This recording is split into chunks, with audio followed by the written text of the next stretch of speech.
Welcome Mahad. Welcome Mahad to our third SBE RWTH student chapter webinar. For today, our webinar title is Data Science for Geoscience in Petroleum Industry, as almost of people are knowing that before. So we have an important topic to discuss and to learn about with very special speaker who is Mahad Nadeem Janjua. Mahad is a data scientist working currently at Wintershall D as part of the SPEED program and involved in multiple major data science projects, focusing on its implementation tools for optimization and automation of the standard workflows in many exploration and production sectors disciplines. Mahad had his master's degree in applied geophysics from the IDEA League program between TM Delft University, ETH Zurich, RWTH Aachen, and graduated with honors. His thesis was related to the sensitivity analysis for the thermal history modeling and working afterwards in the CGG in UK as a data processing in his post-master year. Mahad has had his bachelor in Earth and Environmental Sciences as a major and global economics and management as a minor field, and graduated in 2019 and earned a prestigious Dean's Award for Best Thesis in his graduation projects.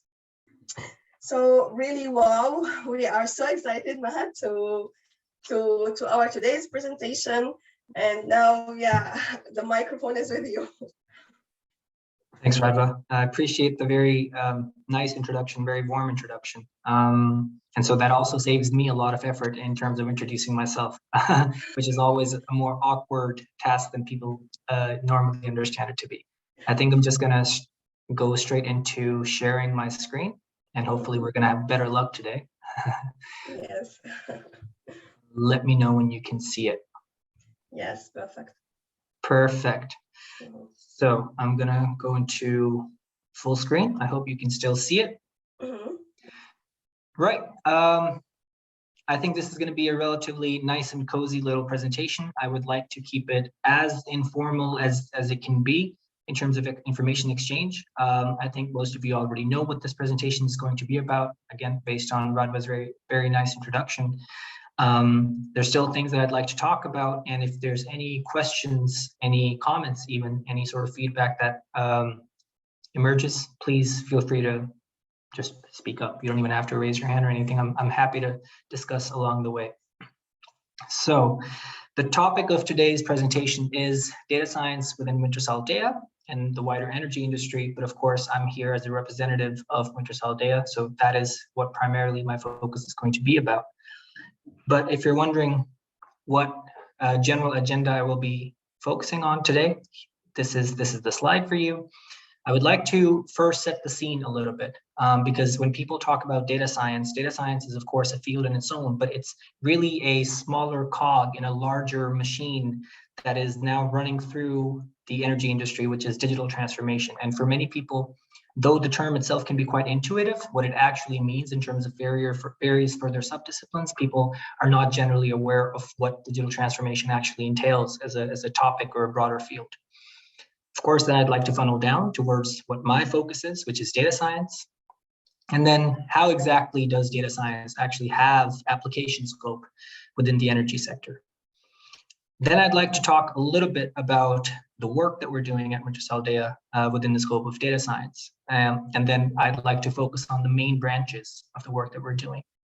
Many people assume that data science is a very technical field, and that is obviously correct. But then data science is also a field that involves a lot of abstract thinking.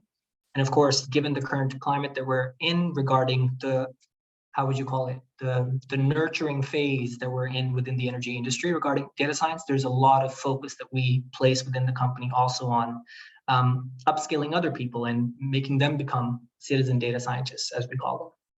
So I'd like to talk a little bit about that as well. And then I think primarily the topic that would be of the most interest to you guys would be what you should focus on. I'd like to take some time to talk about what you guys should focus on as students now looking to enter the industry, whether it's the energy industry regarding renewables or non-renewables, et cetera. I'd like to talk about that a little bit in terms of technical skills, interpersonal skills, et cetera. And then I'd like to do a brief wrap up, and then I'd be happy to have a discussion, answer any questions that you might have. So there's one slide about the speaker, but I'm very happy to not have to go through that. I very much liked and appreciated the introduction that was given to me. So I'm going to skip that. And I'd like to jump straight into what is digital transformation. Digital transformation, effectively, as I said, it's quite an intuitive term, but effectively the most encompassing definition that I could find was that it's a transformation from a legacy approach to newer ways of working and thinking using digital, social, mobile, and emerging technologies. You could ask a question. You could say, why is digital transformation actually even necessary? Well, the idea behind that is that if you roll back the years a couple of decades ago, right, in terms of what external circumstances actually encompass the energy industry, there was a lot less constraints at that time, given the climate change, the topic of climate change, given the topic of profit margins regarding how much money oil and gas companies could make per unit of input cost, et cetera. These are all things that are now being challenged given the current climate of global warming, of climate change, et cetera. And the companies need to stay up to date, right? The companies need to make sure that primarily at the end of the day, they can maximize their profit margins. That's exactly how markets work, right? The most obvious way to do that is to leverage technologies that are emerging to make sure that processes can be automated and smoothened out as much as possible, right? So that FTEs, as we call them, full-time employees, they can be limited and as much work can be streamlined as possible. And of course, there's pushback sometimes regarding that, regarding redundancy of jobs. But in the longer scheme of things, I think digital transformation is absolutely a necessary transformation that needs to happen within the energy industry, right? What does digital transformation actually entail in terms of finer aspects of it? Well, within our company, it involves 4 distinct things. The first is the adoption of new technology and digitally oriented methods. This, of course, encompasses a number of things: digital provision of digital infrastructure, cloud services, coding environments, IDEs, licenses to those kind of IDEs, provision of IT infrastructure associated with those IDEs. There's many things that needs to change company-wide from a technical perspective. But at the same time, transformation is not just a process of technical transformation, but it's more importantly, in my opinion, a process of mental transformation, where people are willing to and ready to, in terms of skill, they're ready to embark on a journey that requires them to take on newer ways of working. And so within our company, we have a specific focus on encouraging, but more importantly, managing innovation.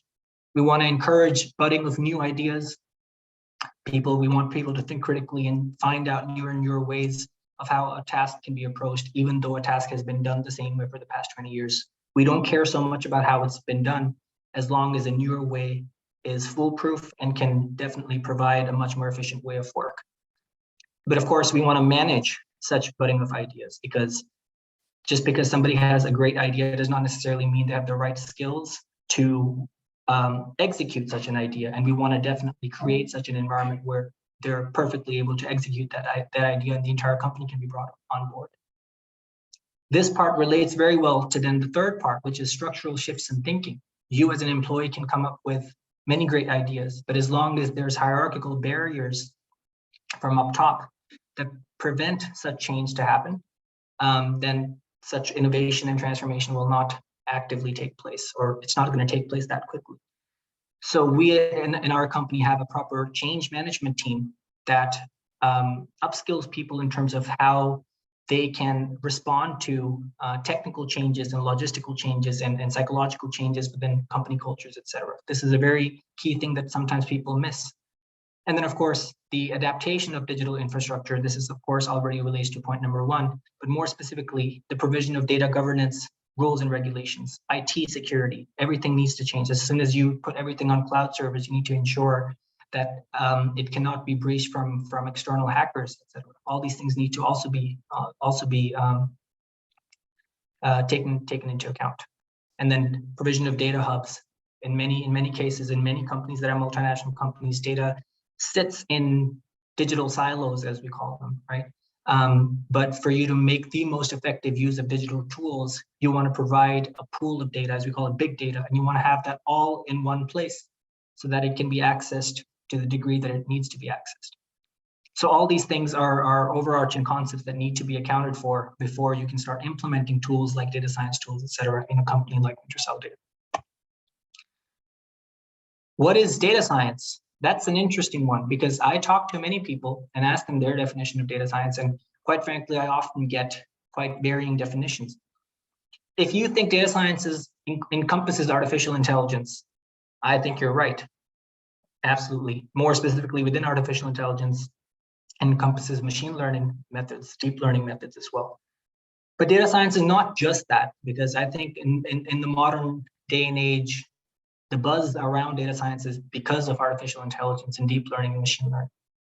But for me, the fundamentals of data science actually lie in the fundamentals of mathematics and statistics, actually. If you're strong in mathematics and you're strong in statistics, then you're actually very well equipped to become a data scientist.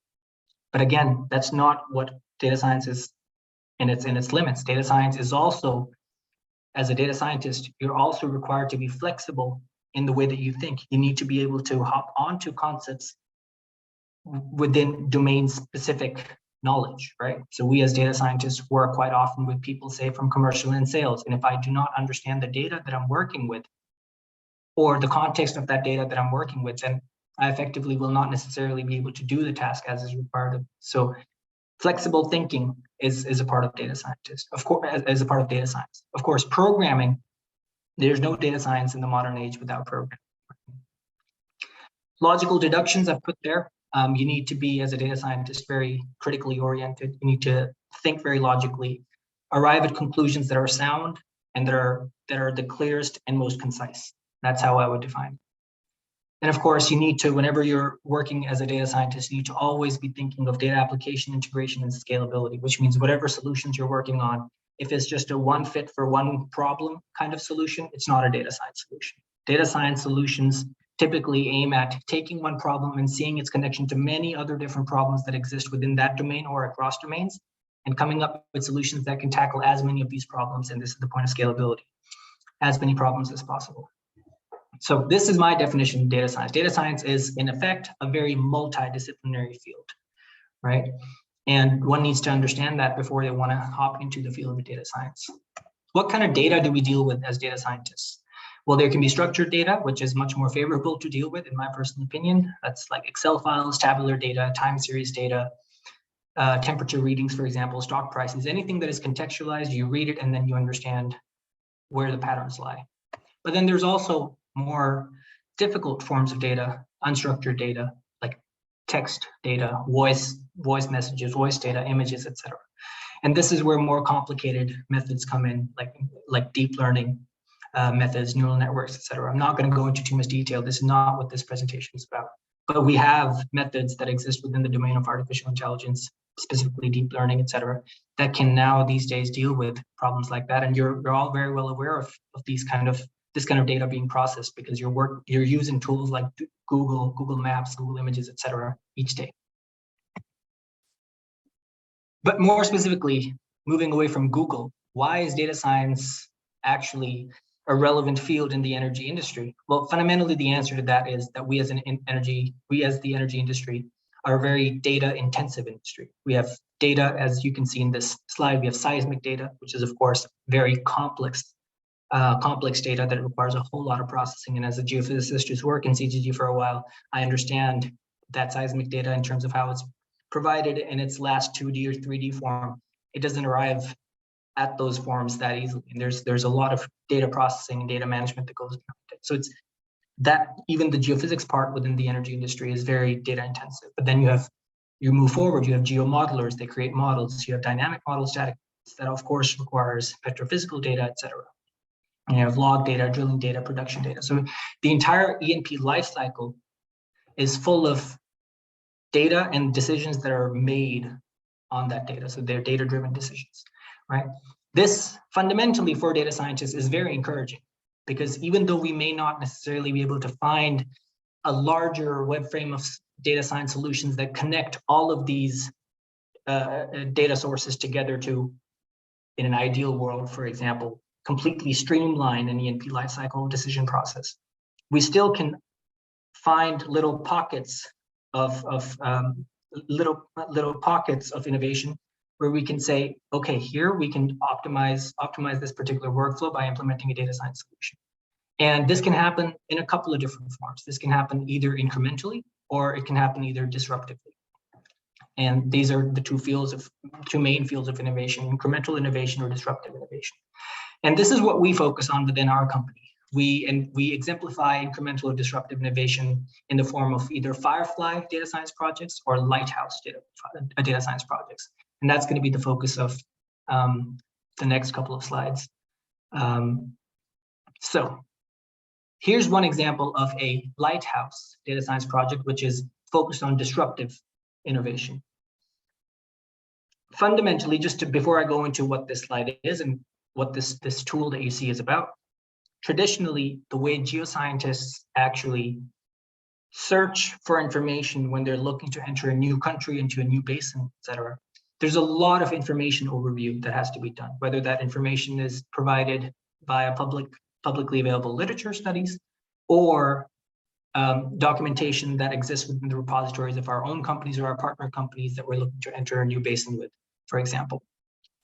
But what that actually, in terms of practical details, what it entails is that you have to go through a lot of that literature. You have to read through paragraphs and paragraphs of information to extract any sort of relevant information that would either support your initial hypothesis that there is hydrocarbon potential in this basin, or it would deny such a hypothesis, right? This, as a data scientist, seems like a very redundant and very time-intensive and effort-intensive process. So what can you do? Well, you can think of how in your life you come up with information as soon as you need it. You Google search it, right? So what we decided to do is that we're going to develop an in-house search engine. And that in-house search engine is supposed to provide us, at the end of the day, relevant information regarding certain aspects that we want to search for, regarding certain basins, regarding certain countries, for example, right? And you can fine-tune such a search engine as much as possible. So then here we emerge then at Exploration Advisory Tool, or as we call it, EAT. EAT is it's an AI-based cognitive search engine to support geoscientists, as I've listed here. And I'm not going to go into the technical details of what we do with this engine, and this is currently what I'm working on. I'm looking to maintain and develop this tool further. But just to give you a brief overview of what we do, it first utilizes what we call OCR, optical character recognition, as a concept. And then we can extract information from either scanned documents or digital documents in the form of text data that we have that can be processed. Once such OCR has been applied, then we can leverage what we call natural language processing. And this subfield of AI and linguistics and computer science is actually a multidisciplinary field. This subfield, and NLP, really lies at the core of this tool. And we can leverage NLP techniques for what we call named entity recognition, for example, NER, so we can identify key terminologies, key features that we want our search results to spit out. We can identify those, and then all these different features or entities that we recognize, we can connect them together in terms of their relationship to one another and what we call knowledge graphs, right? So at the end, this is just a very high-level overview of what we do. But in the end, the idea is that if I want the information about a source rock of interest in a basin of interest in relation to a reservoir rock of interest in a country, I can input all these search terminologies in a search bar, and then any sort of paragraphs that have all relevant information present in a paragraph, it's going to give me that information. And that's exactly what you get with Google search engines. It's a smart search as opposed to a simple character recognition search, which is what normally people understand as a Control F, right? It's not that. So that's one example. In the interest of time, I think I'm going to skip past this other Lighthouse project. This is also a very interesting project, but It's not one that is very relevant right now. But I'd like to focus more on Firefly projects, as we call them, or incremental innovation project and incremental innovation projects. And the reason I would like to emphasize more on them is because I think at this point, where we're at in our data science journey within Wintershall Data, but also within the wider energy industry, I think these are the kind of projects that are of more interest because we already know there are workflows that derive value. If we can optimize these workflows and make them more efficient, we can derive even more value at very limited additional cost, right? So it kind of saves you a lot of time and effort in terms of convincing other people, upper management, et cetera, to give a green light to other disruptive innovation projects, right? So this is, for the time being, we believe, the perfect way to implement data science tools and methodologies within the company. Why are such Firefly projects relevant? Well, Wintershall Data in particular is not a technology product and services company, despite lighthouse projects, right? So that much I've fundamentally made clear. And I said most value is generated via automation of existing workflows. So just to give you a couple of examples of what I mean by Firefly projects, you might be surprised how simple it can sound, but how much, in terms of scalability of such projects, how much value they can actually derive. So one project that I did recently was a PDF extraction project, which was, for example, if you have information within a PDF, especially tabular information, then you can find many people going through such PDFs and copy pasting information from such PDFs because they're hard-coded, hard-bounded, and then copy pasting those in an Excel file so that they can do further calculations from those tables. What you can do, using a simple 50-line code within Python, you can set up a tool that will extract such tabular information from PDFs, input it directly into an Excel file, and you can encode formula within such an Excel file to do the calculations in an automated way. Like a process that would otherwise take you 45 minutes will now take you 2 minutes because you just have to run a script, or maybe even less, 1 minute, depends on how quick your computer starts, right? And it may not seem like, in the context of one day, a lot of time or effort saved, but you multiply that by the number of people that will utilize such a tool, plus the number of days this will be used across the year.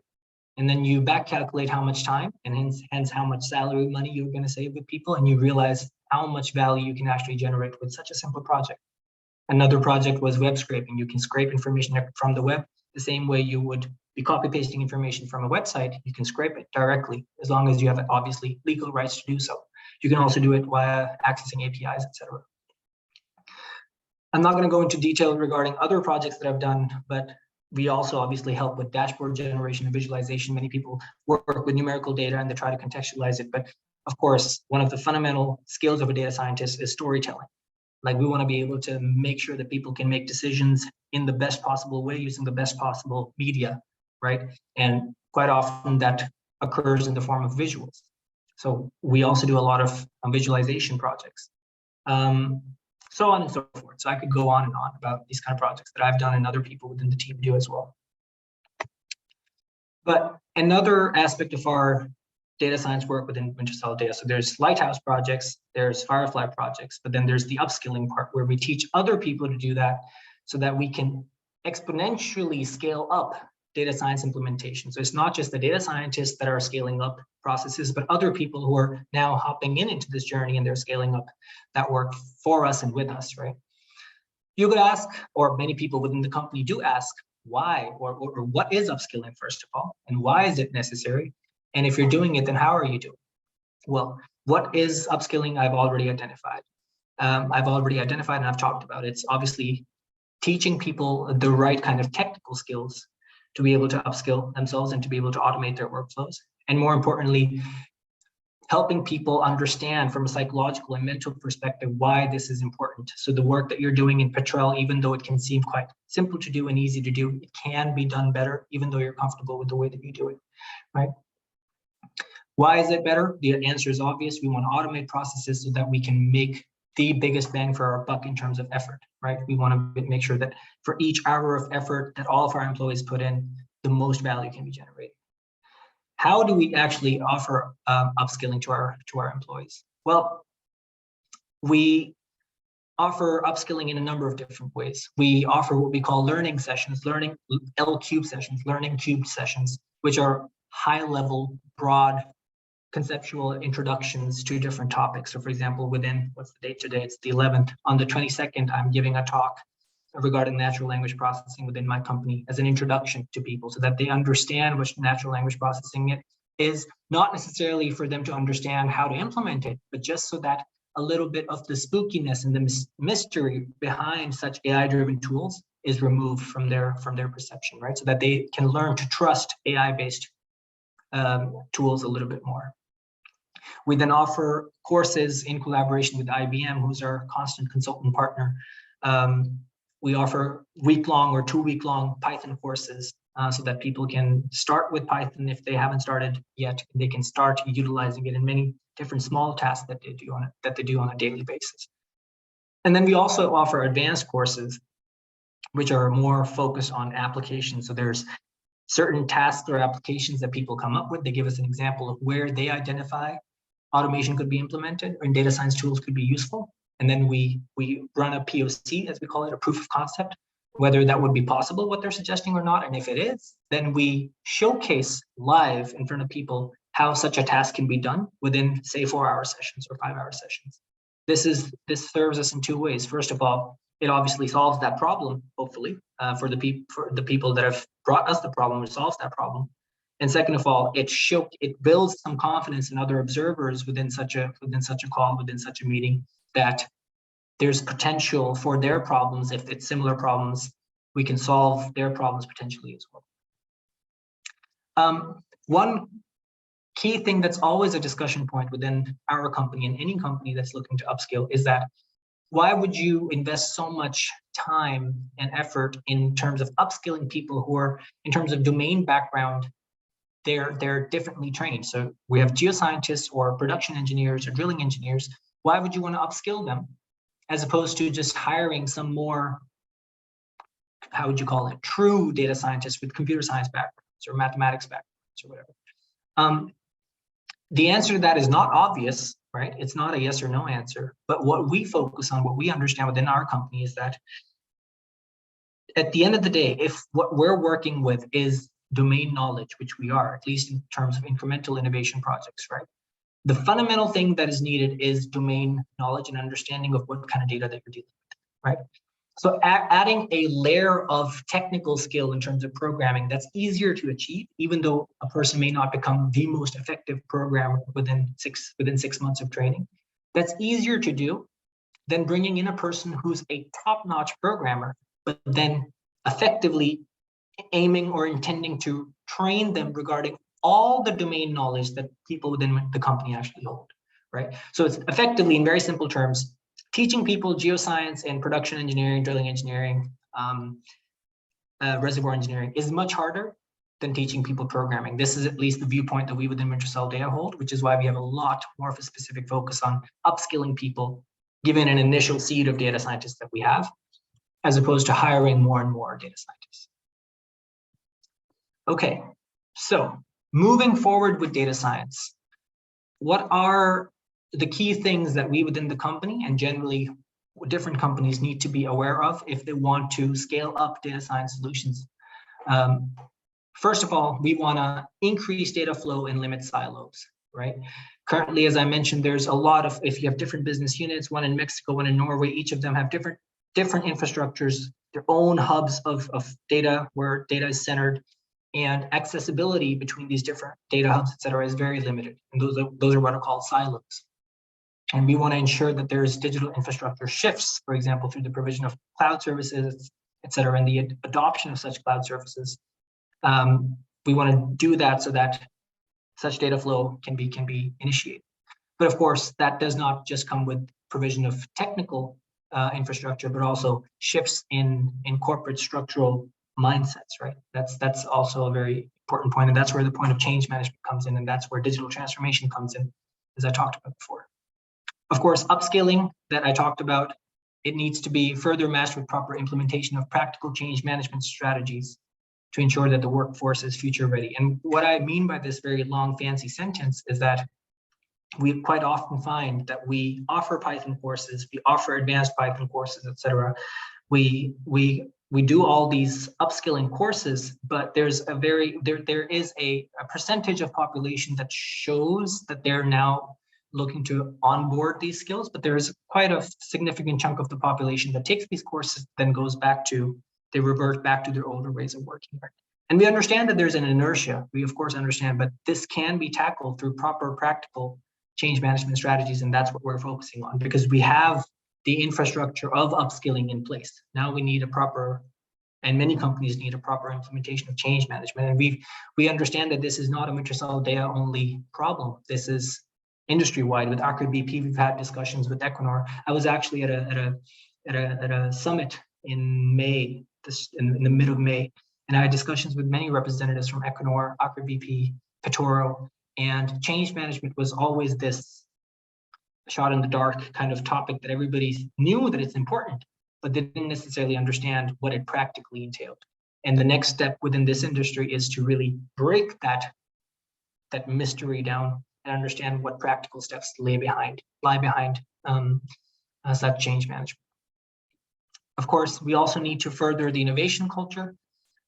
Big data does allow for disruptive innovation, and it should be embraced, right? And this is, of course, an encouragement towards individuals, but also an encouragement towards management for them to embrace this and incentivize it. But of course, in my opinion, the last point and the most important point is that we as an industry need to stay patient. Digital transformation does not occur overnight, and we slowly chip away at it, and we know other companies are as well, and we're doing well, regardless of sometimes external perceptions that our industry is lagging in terms of technological adoption compared to other industries. There's an entire talk that I could give about that particular point as well, because there's many other industries like the tech firms that are dealing with data that is a lot easily contextualizable. You're dealing with personal information, et cetera, and understanding relationships between those data is a lot easier. So the implementation of complex algorithms is a lot easier. When you're dealing with multi-parameter data sets like seismic data, et cetera, it's not the easiest to do, right? So it's not necessarily that the employees within these industries are quote unquote lazy. It's just that there's a bigger challenge in our hands, right? And I think this is my last slide, and perhaps I kept it for the last so that I could reel you guys in for your interest that are listening. What should you guys focus on as potential future data scientists, analysts, engineers, et cetera? I would like to think that this broadly applies to all three different sub-disciplines within the data domain. But more specifically, of course, I'll be focusing on data science. The first point is what you should focus on is that you should demystify what data science is. Because a lot of people, when they hear data science, or if they want to enter data science, and I was also guilty of that before I transitioned from geophysics to data science, is that I thought it's this complex field that is really out there for the smartest of us all, and that you shouldn't indulge in it if you're absolutely not sure to do it. That is just not true. Data science, anybody is capable of doing data science as long as you're willing to put in the work and understand what it really is and what technical and interpersonal skills that are necessary for data science. So the first thing is psychologically prepare yourself and demystify what it is. It's very important. And then once you've decided that you're going to do something about transitioning towards data science, then you can focus first on technical development. This means, first of all, that you embrace yourself, that you will need to constantly upskill yourself, because the fields of AI, machine learning, but even traditional statistical learning methods, et cetera, it's constantly evolving. Like every other day, there's some breakthrough paper that's coming through that proposes a newer format of a neural network that you can now adopt to further optimize your processes. And if you don't stay up to date, then all of a sudden you're lagging behind, because the world in terms of technical development is speeding forward, right? So the first thing is that in this field, the learning never stops, and you should be willing to do that. And you can start that journey by learning how to program in different languages, but then also conceptually teaching yourself repeatedly, right? I decided to put down a basic toolkit. This is by no means all-encompassing, but I think that there's certain basic things in terms of value to a company. You should be well aware of what Git is. It's a version control system. I'm sure most of you already know that come from technical backgrounds. You need to be aware of a programming language. These days, unequivocally, it's Python. R is still very popular, but Python, if you need to know one language and you want to focus on the syntax and learn one language in particular, then Python is the recommendation. Although, of course, the more you know, the merrier. You definitely need a very strong mathematical foundation, more specifically regarding probability and statistics, because that's the work that's going to be needed at all times. Machine learning fundamentals is, of course, like it's necessary because data science is more than just machine learning, but it very much is also machine learning, right? And then understanding of deep learning as you're entering the industry is definitely a plus.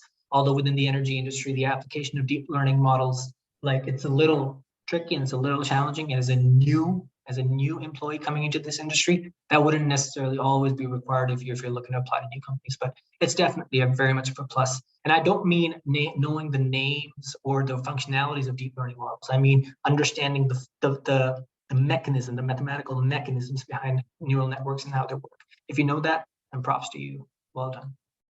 And of course, as I said, data science is nothing without a story at the end for you to tell. And stories are best told through visualization tools. So if you know tools like Tableau, MS Power BI, or even visualization tools that are Python embedded, so packages like Seaborn, PyPlot, Matplotlib, that's perfect. But again, this is for the nth number of time. Data science is not just technical. It's not just a technical domain. There's certain skills, soft skills and cognitive skills that you also would need to develop. First of all, presentation skills and interpersonal communication. That's key because as a data scientist, when you're liaising with what you call internal clients, right? You want to be able to tell them a story of how you can first offer them a service, how it's actually a value. And then once you're working with them, then you keep them up to date regarding what you're doing and what you're doing. They should keep on letting you do it, right? And with that, you need to be very convincing in the way that you communicate. You also need to have a good grip on the three managements, as I call them: time, stress, and expectations. Right? Time and stress, you as students definitely already know the importance of that. Right? But as a data scientist, especially within Wintershall, I would say, but within the energy industry as well, because we will for a while will be a small functional discipline within the company. We're liaising with multiple clients at a time. At this particular point, at this time, I am currently involved in 3 main technical programming related projects, plus multiple other advertisement related, teaching related projects. So that's a lot of work.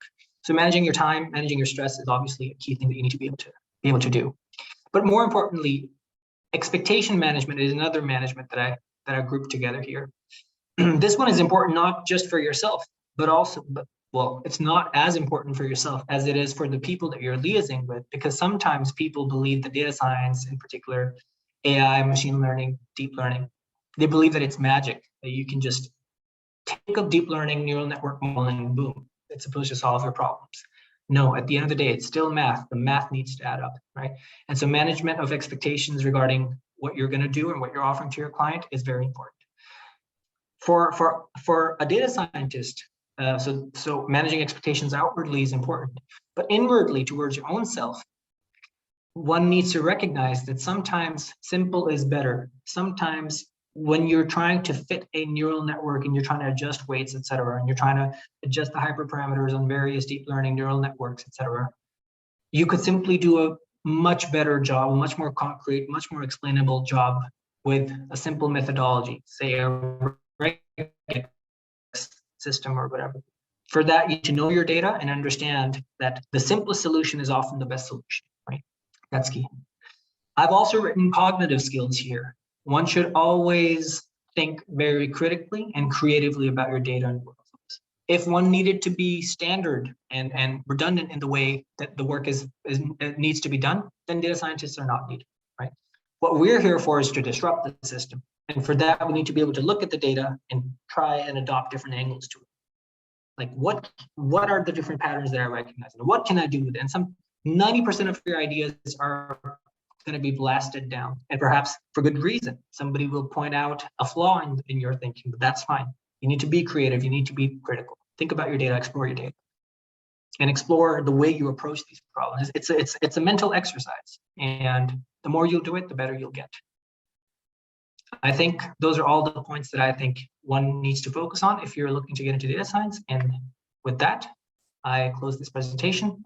Thank you very much for listening, and I'm happy to answer questions, have discussions, etc.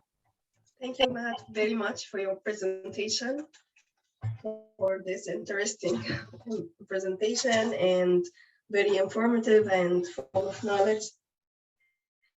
Thank you very much. So now I think we can start with the questions. Yeah, I can start if no questions. How do you see the difference between a data scientist working in Wintershall and a data scientist working in IBM or any technology company, for example?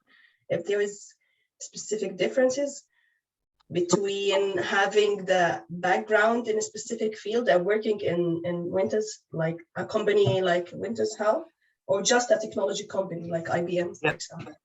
Yeah. No, that's a very good question, and it's also a question that one needs to beg themselves when they're looking to get into data science. Which industry do they want to enter, right? Like, do they want to enter the tech field or the energy industry? And they should have a good reason to do it, right? And you can focus on whatever floats your boat. The main difference, I would say, first of all, is a technical difference, right?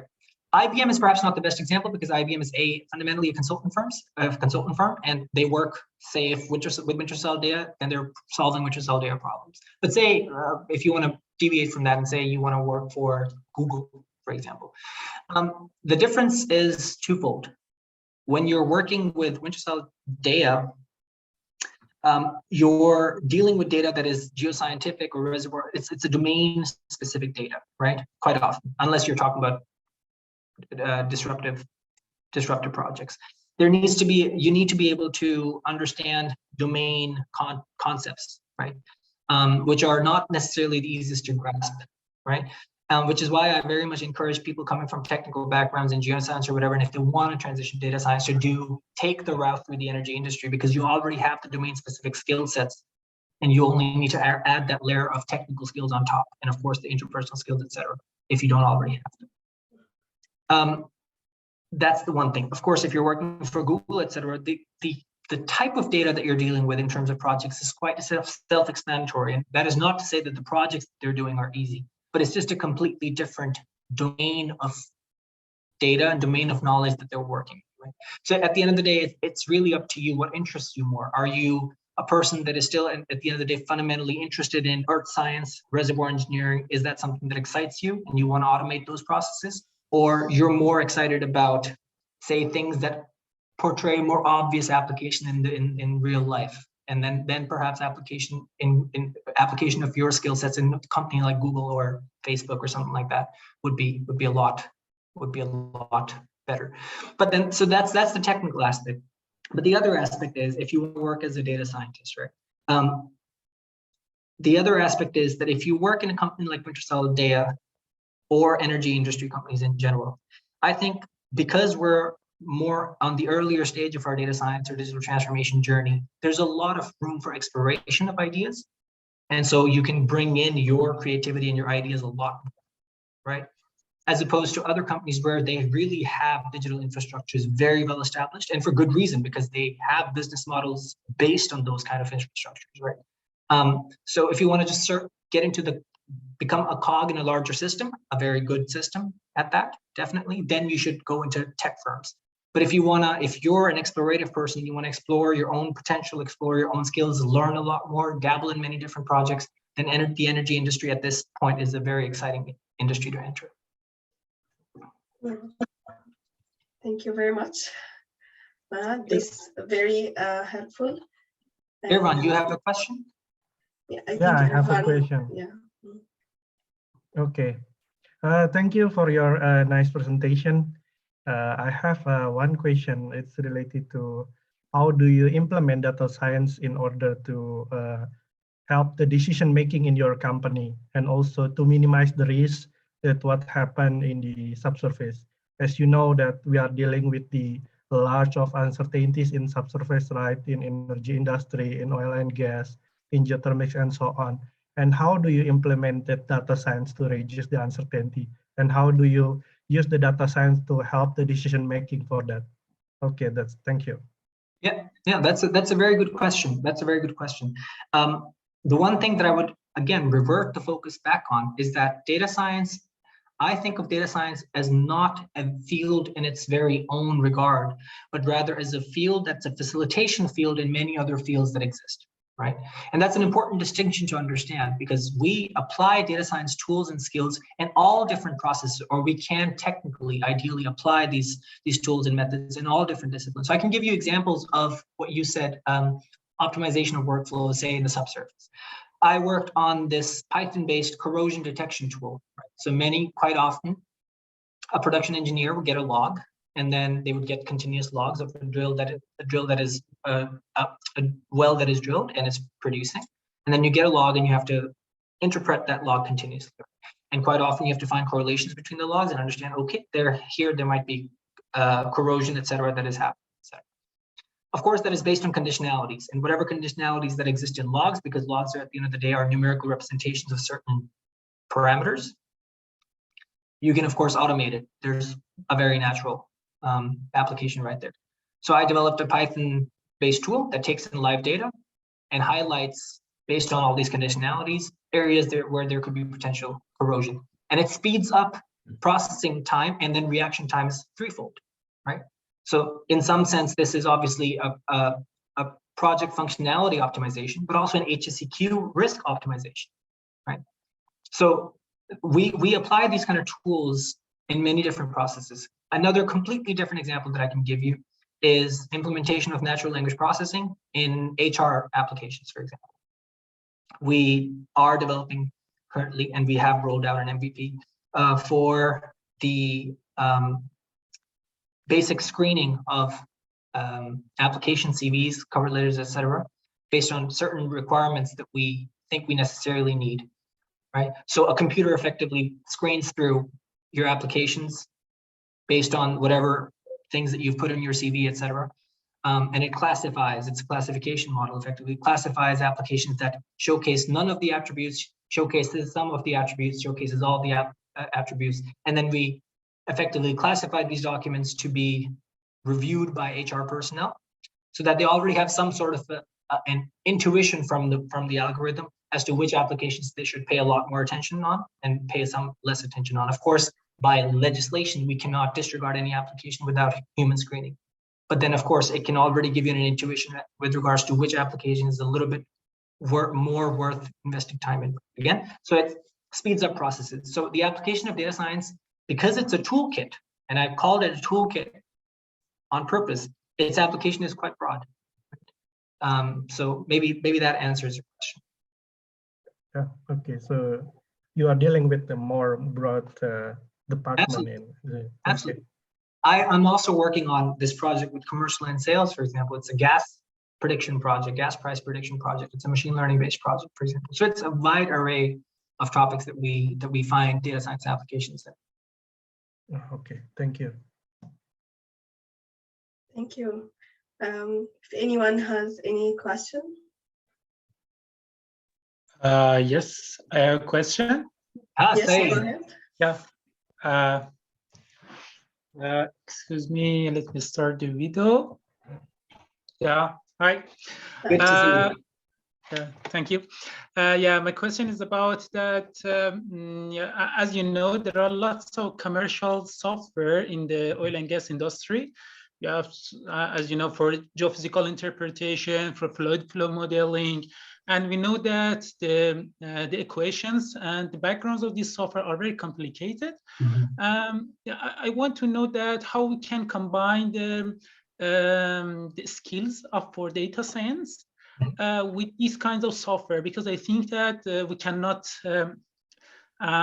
get rid of this software in our study, in our cases, in our project in the oil and gas industry, and it's better to combine our skill in data science with this kind of software.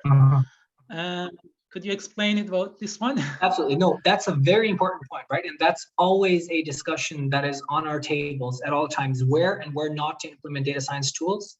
And at the end of the day, the decision really comes down to economics, right? That's something that one needs to fundamentally understand at all times. If it doesn't make sense money-wise, it doesn't make sense, right?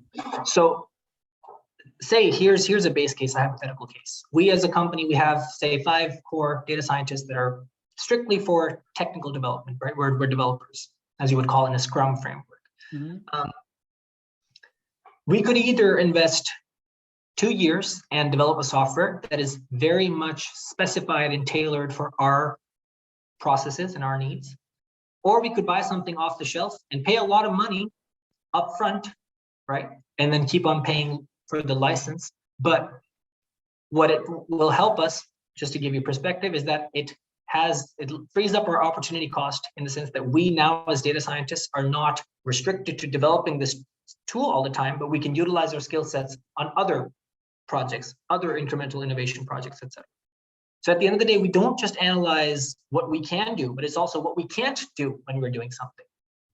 So if there's a software that exists out there in the market that obviously you said that encompasses equations and processes that are very technically sound and complicated, we tend not to try to compete with those, right? Because those are things that are out there on the market. Companies that are producing such softwares like Schlumberger, et cetera, right? They obviously also are in the market. They understand the application of AI and machine learning, and they're constantly integrating those features in their softwares, et cetera. So we let the market play out the way the market plays out, and we identify pockets, as I mentioned, where the opportunity cost for us is the least, plus the value generated is the highest. And so an example of that, the way we do it with Petroleum, for example, Petroleum is an extremely sound software package, right? What we can do, for example, is that Petroleum still requires you to load multiple different files manually, for example. A very simple thing to do that would save you even say 7 minutes a day would be to write a Python script that loads something onto the Petroleum framework, right, in an automated fashion, or loads the most updated file that you've generated from another software, for example, Petromod, and loads those files in Petroleum directly, right? So we find pockets and we optimize workflows like that, right? And for some people, like, it might be a very annoying thing to see, because if you're not really into programming yourself, then development of such a script may come across as very cumbersome at the start, but it's worth it in terms of how much value it generates long-term. We think long-term, we think across the people, across the company, across the number of hours saved a day per year. That's how we multiply our metrics, right? So I hope that answers your question. Perfect. That would be great. As far as I understand, yeah, we can continue using of the commercial software, but sometimes we need to develop some plugins, for example, for Petroleum, Exactly. to optimize our use or their application for a specific project. Exactly. Yeah, that's absolutely right. Yeah, no problem. Yeah. If anyone has any question. Can I ask a question? Yes. Yeah. Ryan? Or who is talking? Maybe Ryan, right? Ryan. Right, yeah. Because the voice is it's a little bit far away. Okay, sure. Let me change a bit.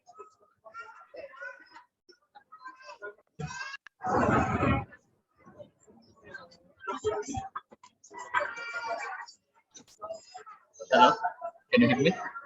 Yeah. Go ahead. Okay, Mahad. I mean, like, we as a geoscientist, we have some kind of ability to do interpretation, right? Geological interpretation. Can you hear me? Do you want Geological interpretation. interpretation? Yeah, Yes. interpretation, geological interpretation. I mean, like, that's the thing that we inherit that as a geoscientist, and now we have some kind of like tools. Like, we have a data, which is something like exact things. And how about there's some kind of like friction between data and also the geological interpretation that we got here? How do you tackle between those friction between something data driven and also something that our mind as geological interpretation come up? And how do you tackle as a data scientist in geoscience? Do you get my question? So there was some noise in the background when you were speaking. Yeah, so let me just that's okay. That's I think I can formulate the question, right, Ryan? Yeah. And tell me if I'm right. I think Ryan asking about what's the difference being an interpreter for data and now you are working on the processing of the data. Is that right, Ryan? So could you repeat that, Radha, again? Yeah. Your role as a geophysicist working before as interpreter for the geophysical data and now working on the processing and serving the data itself, right? Or is this the question? Yeah. Pardon me, because I want to be very careful with how I answer the question. I don't necessarily understand the question part in that. Maybe that suggestion was good. I can explain more. Type it down, right? Maybe you could type. Okay, sure. And maybe you could mute yourself so that.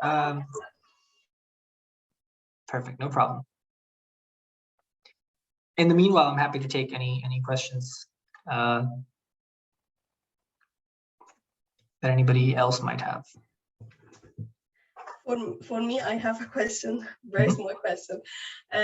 Like you said that that everyone wants to work as a data scientist must be skillful and must have a lot of skills.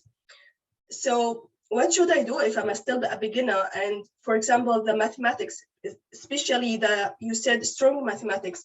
If I don't have this strong background in mathematics, how should I start, or how can I start to have this skill to be qualified for such a position? That's a very good question, and that's a question that I've actually been asked a number of times. Mm-hmm. There's two things that I would say to that. The first thing is, you probably know more than you think you know, right? And that's the psychological barrier that I'm talking about. As an engineer, when you're working at RWTH Aachen or studying at RWTH Aachen, and you've obviously done a bachelor's as well, you've been exposed to mathematical concepts, statistical concepts regarding probabilities, perhaps in the context of a particular domain, but then you're already quite aware of what these concepts are. So first of all, recognition of your own understanding of certain concepts is important, right? But if you've gone through like a deep search of what you know and what you don't know, and you do realize, okay, there are certain concepts that I know are fundamentally a weak point in my skill set or my concept set, then my recommendation to you would be search online courses that exist out there in so much abundance that you'd be surprised how much content exists out there, right? There's courses that are extremely well taught that exist on platforms like Udemy, Coursera. LinkedIn Learning is a very good place to learn something specific. And there's definitely things that you can do. I mean, of course, there's nothing that you can do that does not involve effort, right? So you'd have to put in some effort in terms of upskilling yourself, in terms of teaching yourself concepts. But in terms of availability of resources, data science is a field regarding all aspects of data science that is very well, I would say, documented in the online sphere, right? I started teaching myself concepts that were in the context of data science, or rather broad into application by myself, right? I started going through courses that are on YouTube. I went through a Python course that was 13 hours long, and it was free on YouTube, for example. Brilliant course, absolutely brilliant course. And for anybody who wants to get into Python, for example, wants to understand what different aspects are, and more importantly, what is possible with programming languages like Python, then online, there's such an abundance of online resources that you'd be surprised. So that's the one thing. So recognition of what you know and what you don't know is important. And then once you've identified what you need to learn, don't be afraid to put in a few extra hours at this point in your academic journey, and it's going to benefit you a lot. But that being said, I would also like to offer like a condolence point to you, which is that many of the companies, especially bigger firms that exist, that are major players in the energy market, like Wintershall or Shell or Equinor, whatever, you know, obviously that they have graduate programs. Graduate programs are built for that purpose. They're not programs that, of course, they expect returns and deliverables and results from you, of course. But at the same time, they identify that you're never going to be a perfect candidate. Nobody is. Even after 15 years of experience, everybody's still learning, right? Because if you're not learning, what are you doing there, right? So recognition that just because your perception is that you are currently underskilled should never stop you from trying your luck.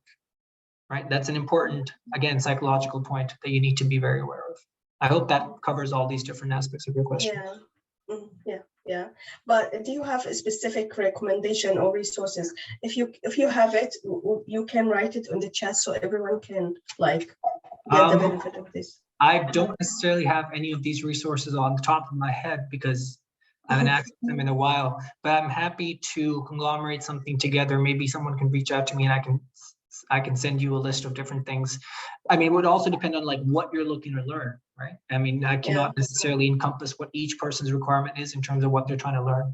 But yes, in terms of broader data science courses, even there's very many brilliant courses that exist on Udemy, like a data science boot camp. It's called the data science boot camp on Udemy, for example. It's a 29-hour course that has brilliant illustrations, brilliant videos, very nice, very articulate instructors that teach you the fundamentals of data science from A to Z, right? And of course, you have to understand with these courses, just the way that you have structure set up in universities. Yeah. Universities fundamentally are built to provide you really a basic insight into a field. What you learn now with EMR, for example, you might think that you know a lot, and I'm sure you absolutely do know a lot. But in terms of what level of knowledge you'll need and what level of skill you need, you're only going to develop that once you start working. Yes, exactly. Right? So data science is the same thing. You can definitely get into it with some programs, but then you only start further fine-tuning your skills, further become a good programmer once you get into it. Thank you very much. Okay, so now back to the Ryan's question. I think it's in the chat. Of the data that we got at data-driven result. Oh, good question, right? How do you tackle the friction between result based on geological interpretation as a geoscientist and the interpretation of the data that we got as a data scientist? There's no easy answer to that. And I think I know what you're referring to, Brian. Nod if you think, and just shake your head if you think I'm wrong. You're talking about softwares that now have auto interpretation tools that exist, say Petroleum or whatever, and you can map layers out, right? And those are, of course, based on correlations or whatever. I would say that if there is a conflict between a data-driven result and a human interpretation result, then I would personally always trust, at least in the modern age, the interpretation of the human, of course, and any serious data scientist would tell you that, because when you're talking about correlation-driven results, a correlation does not understand geological structures, right? And geological structures are very complicated. Plus, a correlation never understands the limitations on the data that it's correlating between, right? So seismic data is not perfect. Imaging subsalt is not perfect, right? Imaging in the sides, flanks of the salt is not perfect, right? So wherever it finds peaks between different seismic traces, it'll maybe correlate to that and interpret that, but quite often it's quite crap, to put it crassly. So the question that you've asked, it actually points to a much larger question, which is the reliability of data-driven results, and to what degree can we trust data-driven results in the industry in various disciplines at this point. And my quite honest answer to that is, we are at a stage where we can definitely use data-driven decision-making as a facilitation tool, absolutely. Because quite often there's ambiguity, but quite often these kind of tools also make your work much easier. So say if you have a flatter horizon on your seismic data set, there's no subsalt features or whatever, and you understand that as a geoscientist, right, as an interpreter, then you can perfectly trust your autocorrelation algorithm to map out the interpretation, and it'll do it very happily, and it'll save you 2 hours, 3 hours of interpretation time, for example, right? So in such a scenario, of course, the data-driven tool is very useful. It facilitates your objective. But in cases where there's ambiguity, then you can still rely on the tool as a facilitator, but know that there are limitations to it. So of course, the point is that you, as even a geoscientist in the industry now that you're dealing with data-driven tools, this is why we say upskilling is important, because you need to, of course, understand domain knowledge, but also understand the functionalities behind your data-driven tools to understand their limitations. Just the way a geophysicist is necessary to understand seismic data, because only a geophysicist understands where a seismic data lacks. Right?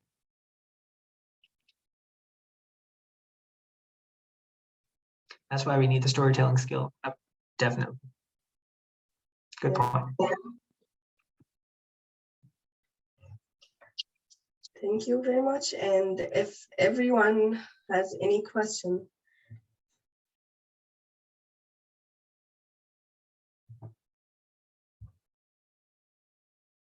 No. So I have a question. What about the challenges you faced as a beginner in the data science? Like you decided you are interested in this field and you want to start. So what are these challenges that just popped up and how did you overcome on it? Okay, so again, I may sound like a broken record, but I think so I faced challenges on a number of fronts. First challenge was, again, psychological. I didn't necessarily, and this was primarily because I didn't necessarily understand what data science was as a field, and especially within the context of the energy industry. Because I didn't understand data science, I thought it was effectively computer science, and that me as a geophysicist, I'm not necessarily equipped with the right kind of skills to become a data scientist. But my first suggestion to someone who's also facing psychological barriers regarding that is to first just educate yourself, right? When you want to get into data science, just read about it, understand what it's about, because a lot of data science, of course, is technical skills, as I pointed out. I don't need to go through that again, but a lot of it is domain knowledge, right? So if you have a geoscience background, if you have an earth science background, then there's a high possibility that if you're looking to become a data scientist or a data analyst or a data engineer within the energy industry, then you are already very well equipped to do that because you understand the data that you're dealing with, right? So that's the first challenge that I faced, just a psychological barrier that was imposed by my own self on my own self, right? The other challenge that I did face, of course, was that there's a number of technical tools and skills that I did need to upskill myself on, right? So for example, I had very limited exposure with Git, for example. It's a very common tool, but as a university student, you hardly ever use it, right? Git is not necessarily what we use within our company. We use DevOps, but of course it embeds Git within it. So I had to upskill myself regarding DevOps as well. So there were technical aspects as well that I needed to teach myself. That being said, of course, there's these kind of things, they can seem a lot daunting. Again, it's a psychological aspect, but once you get into it and you start just exposing yourself to the basics of these technical tools, then the application starts coming within itself. And then once you start applying these skills, you learn along the way a lot easier, right? So what I found is that you don't necessarily, and this is what I always tell to people who ask me, how do I start programming? What's the best way to start programming? And my answer to them is take a 4-hour, 6-hour programming course, not because you want to learn how to program or like a Google software developer knows how to program within 6 hours. That's not the point. But just within those 6 hours, you should be aware of what is possible conceptually with programming. And once you're aware of that, the syntax is just, it's no problem. The syntax you can always Google, right? You can always find ways to do it as long as you know what you want to do, things like that. So for me, it was the same thing, like development of technical skills at the base enough level so that I could start understanding the application of these tools in my work and then start learning in the process some more. So psychological and technical, it was a little bit of both. Yeah. But that being said, I would make another point, which is, especially for those among us, I don't know if there are any, who come from geophysics backgrounds, but even if you're coming from a petroleum engineering background or an engineering background in general, you are equipped with technical skills that are good for a data scientist more than you know, right? It's not as far off. It's just very domain specific, but it's not that far off, right? So understand what skills you have and understand what concepts you have, and then also identify where you can improve and what you can learn, and then learn that. Mm-hmm. Yeah, that was very helpful. Thank you very much. And yeah, if anyone has any other question, no. Maybe I have small one. Sorry for that. As you said, that the data science is like evergreen trend nowadays. Like it has a lot of updates and very quickly updates. So, what are these updates? Did you recognize since you got hired for the position until now? It's like if there were like very fast steps or a lot of updates happened, or just you know, my question. Yeah. Yeah, no, I understand your question. I mean, of course, 6 months is a significant time, but at the same time, it's sometimes insignificant depending on how you're looking at it. I'll give you an example though. I'm working on EAT as I presented, and EAT uses natural language processing, and there's a very famous Python based library for natural language processing functionality, which is called spaCy, right? And the way EAT was developed, we developed it on the spaCy iteration 2, which is spaCy 2, right? But in the past year or so, now there's a newer iteration of spaCy, a newer version of spaCy. It's called spaCy 3, and it's quite different in terms of its application. It's actually much more convenient. There's a lot of functionality that is embedded within individual functions as opposed to identifying various functions for the same task. The key challenge, of course, is that at some point, and this is generally a perpetual problem with Python-based tools or any programming language-based tools, which is there's updates that keep on happening within packages, within libraries, and many of the libraries are interdependent on other libraries. And at some point, you will, if you have based your software on a particular package, as soon as its dependency runs out, by which I mean if spaCy 3, if spaCy 3, its dependency is on other applications. Sorry, spaCy 2, its application is on other packages that have versions, and the versions are upgrading. Then at some point you will need to upgrade your code to spaCy 3 as well, right? Because spaCy 2 will become redundant, because spaCy 2 will not work anymore because it depends on much higher versions of other packages. So you will need to update to spaCy 3 because spaCy 3 is in alignment in terms of versions of other packages. Does that make sense? Or maybe that's too complicated. But effectively, the idea is that the Python environment, PyPy, effectively, it's a series of packages that people are developing and they're putting in public repositories. And you want to make sure that whatever tools that you're developing, like the EAT tool that we're developing, its dependencies are managed, as we call them. All packages that it depends on are up to date. And if the packages are being updated, et cetera, then all your other packages also need to stay up to date, et cetera. For me, this was relevant because spaCy 3 is actually quite a fair bit different from spaCy 2 in terms of the algorithms that it uses, right? And as soon as I came in, I was, for the first 2 months, tasked with implementation of spaCy 2, but then all of a sudden now I need to upskill myself and understand how spaCy 3 functions and completely refactor the code to implement spaCy 3, right? And who knows, maybe in a year from now or a year and a half from now, there's spaCy 4, right? And I need to refactor my code again. And so just being aware that there's newer versions that are being updated and how it's different from your previous versions, it's a constant task of staying updated and keeping yourself informed, right? So maybe that's a short example of what you've asked about. But generally, conceptually as well, there's always updates regarding how newer and newer forms of neural network models, whether it's, so for example, with time series processing of time series data, there was recurrent neural networks that were very popular for the longest time. Then came LSTMs, autoencoders, etc. So we refactored our code that was RNN based at the start to now LSTM. I mean, I didn't do it because I came afterwards, but this is what other data scientists in the team did. These are always things that you need to keep on doing. Mm-hmm. Yeah. Yeah. Thank you very much. That's really the life of a developer, right? Yeah. And by the way, I also at the same time, so this is maybe be like a short-term vision, but being a developer, being follow all the updates, being modify and develop and edit.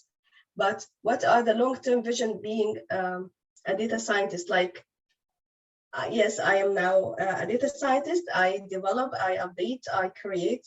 But what could be the long-term vision for being a data scientist?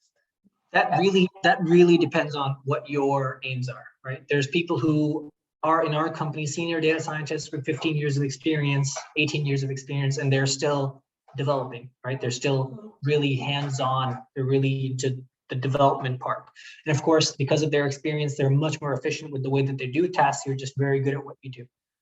At the same time, you could become a management level data scientist where you still obviously have a technical know-how of how data science works, how the process of development within various project management styles that you're working in. You understand how these processes work, so you could oversee such projects and provide a technical supervision and guidance regarding how a project should be approached, right? So there's many different tasks that you can do. It depends on what you like to do, but I guess the simple answer to your question is, if you are into development, then you can stay in development, right? You could be a data scientist, but then you want to further specialize and say you want to become a software engineer, right? You want to really properly go into software development as opposed to implementation of tools that are already developed. You want to really develop something your own self. You could go into that. I mean, there's a lot of fronts that you could go into. The answer to that question is really that lies within your own self.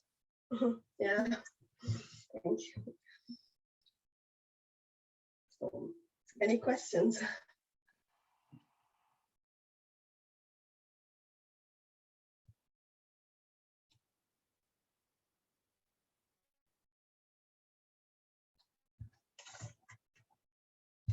So do you see that if a fresh graduate has an opportunity to join the company easily, like to have an internship or just to start, even if I don't have very strong skills in that area, like starting with the company itself, or must be qualified before joining or applying, even as a fresh graduate program? It's a fine balance, right? It's a fine balance. The company, right? No company, including Wintershall Data, expects perfect employees, because then you're really cutting off a major chunk of the talent pool, right? And also because it's hard to actually ascertain what kind of skill sets and concept bases applicants bring in with just a few rounds of interviews. You never know who the person is, so you obviously take chances. But at the same time, there is a relativity to applications, right? You can be good, but somebody can be better.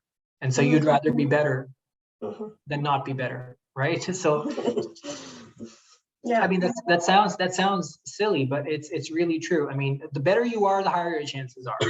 But nobody expects you to be a properly trained, well-informed applicant who knows everything and can answer all technical questions right off the bat. That's certainly not the expectation. And as a student, you definitely sometimes have that impression because you view people working in the industry and in corporate environments as people who are very proper and they expect everything to be done properly, etc. But now working within the industry myself, I now know how students are viewed and how applications are actually considered, right? There is certainly a consideration that these people are students, right? And much of the learning, and I really mean much of the learning that you'll do within whichever domain that you work in, you're going to do at work. So like your experiences during studies should best reflect the potential that you have as opposed to your achievement. And this is really, really true. Yeah. Thank you very much. And if there is any last question, no other questions. So I think these are all the questions we have today. And yeah, thank you, Mahad, for the nice presentation and for all the audience and for all the participation. But before we leave, we have to take a group photo. Yes, I think Ryan can handle it, or Fikri. Of course, I can handle it. First of all, I would like to thank you so much, Mahad, for making this happen. I mean, like, we have a sequel webinars. This is the first time actually in SP, but yeah, sure. I'm really appreciate your willingness to do another webinars. Yeah. So let's take a photo. Maybe Aska, Mr. Said, it's been a long time we didn't see each other, right? So please open your camera and so Mr. Chendi, Asim, Israfil, Muhammad, Aditya, and my love Aksita. Can you open your camera? let's take a good photo here. Hey, Aska, my baby. Okay, so let's Jama. That's I like it. I love you, Chendi, Israfil, and Muhammad. Let's go. And 1, 2, 3. Cheers. For the sake. For the sake. I want to make myself more handsome, so I will use these sunglasses. Okay. 1, 2, 3, 4. Nice. Okay, that's all from my side. Do you have any last statement, Mahad? I think I spoke quite a fair bit, no? So I think people probably are also happy to get a move on, but I would just like to say I appreciate the opportunity for bringing me in and letting me share my insights. And I'd just like to say I am always there if you have any questions, if you have any advice that you need, anything that you would like to discuss with me. I'm very easily searchable on LinkedIn because there's not that many people with my name. So search me up, contact me if you have anything that you would need help with, and I'm happy to help.